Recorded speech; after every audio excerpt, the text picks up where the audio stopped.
భారతదేశాన్ని కాపాడు నా తండ్రి, భారతదేశాన్ని కాపాడు నా తండ్రి.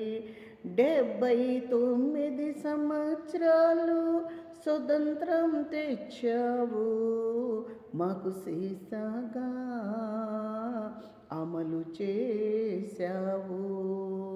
భారతదేశాన్ని కాపాడు నా తండ్రి.